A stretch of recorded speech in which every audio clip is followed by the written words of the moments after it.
Mga nanay nagchichismisan, no? Mga nanay na nagchichismisan.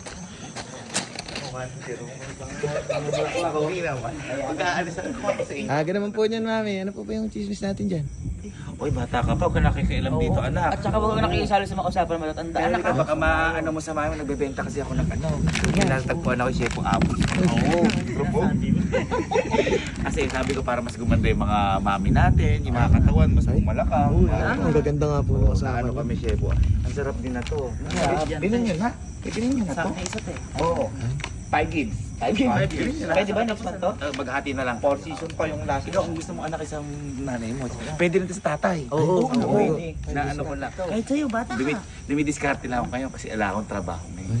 Nakapahinga siya. Ito, nakapagpakulay ka man. Oo. Lalo ka na. Para may problema ka. Parang ikaw bigay lang ang chef o apo.